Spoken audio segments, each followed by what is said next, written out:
హరి ఓం సాయిరామ్. ఈరోజు భీష్మ పితామహుని గురించి తెలుసుకుందాం. కర్మయోగి భీష్ముడు. మహాభారతం పేరు వినగానే ముందుగా మనకు స్ఫురించేది వ్యాస భగవానుడు, తరువాత భీష్ముడే. ఆ మహిమాన్వితుడికి ఉత్తర క్రియలు జరిపింది ఏకాదశి నాడు. శ్రీకృష్ణుడు భీష్ముడి పైన ఉన్న మమకారంతో ఈ ఏకాదశిని భీష్మ ఏకాదశిగా ప్రకటించారు. భీష్ముడు అష్టమి తిథి రోజునే నిర్యాణం చెందారు. ఆ రోజు భీష్మాష్టమి అయింది.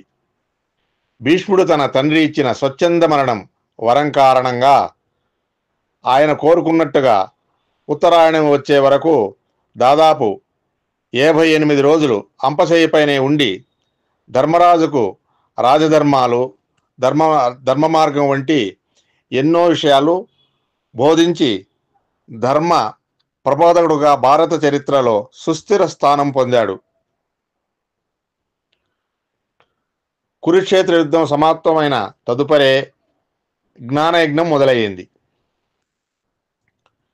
కురుక్షేత్ర సంగ్రామంలో 10వ రోజున యుద్ధంలో శిఖండి వేసిన బాణ పరంపర వల్ల భీష్ముడు నేలపై పడబోతుండగా కురువంశ శ్రేష్ఠుడు, జ్ఞానప్రదాత అయిన భీష్ముడుకు అర్జునుడు అంపశయ్య ఏర్పాటు చేశాడు.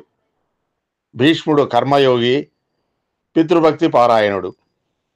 అసలు ఆయన పేరు దేవవ్రతుడు, గాంగేయుడు. తన తండ్రి అభీష్టం నెరవేర్చడానికి తనకు వారసత్వంగా వచ్చే రాజ్యాన్ని త్యజించడం, బ్రహ్మచర్య వ్రతాన్ని స్వీకరించడం వల్ల దేవతలు పూలవర్షం కురిపించి భీష్ముడు అని ప్రశంసించారు.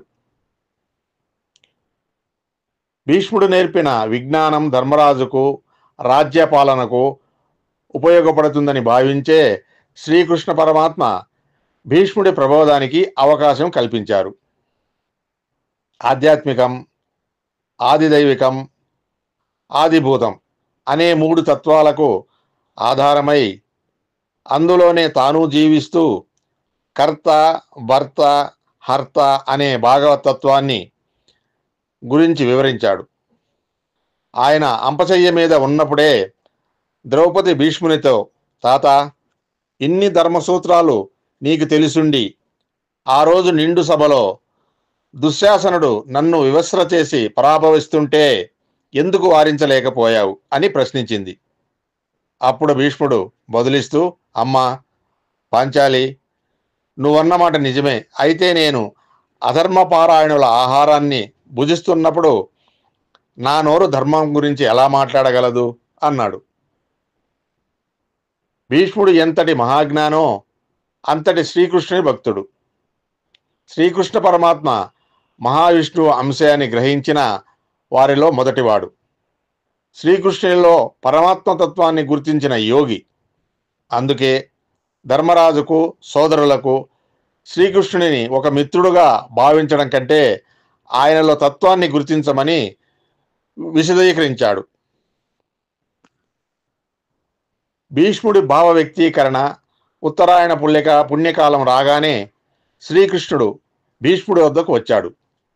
సాక్షాత్తు విష్ణువునే దర్శిస్తున్నట్లు తన్మయత్వం చెందాడు భీష్ముడు. ఆ వసుదేవుని దివ్యనామాలతో స్తుతించాడు. స్వచ్ఛంద మరణం వల్ల వరం ఉన్నా స్వర్గానికి వెళ్ళడానికి శ్రీకృష్ణుని అనుమతి కోరాడు. అంపశయ్య మీద నుండే విష్ణు సహస్రనామాలను ఈ జగత్తుకు అందించాడు. మోక్షధర్మానికి అర్థకామాలను త్యాగం చేసి కేవలం ధర్మమే మార్గంగా జీవించాడు భీష్ముడు. శ్రీకృష్ణుని అనుమతి కోరగానే శ్రీకృష్ణుడు, గంగాపుత్ర, వెళ్ళుటకు అనుమతిస్తున్నాను. నీవు నీతోటి వారైన వసువులను కలుసుకోమని చెప్పాడు. అక్కడే ఉన్న ధృతరాష్ట్రుడు ఇతర బంధువులను ఉద్దేశించి, మీ చేత కూడా అనుమతించబడ్డాను కదా అని అంటూ వారందరినీ ఆలింగనం చేసుకున్నాడు భీష్ముడు. భీష్ముడు ప్రాణాలను త్యజించిన విధానం.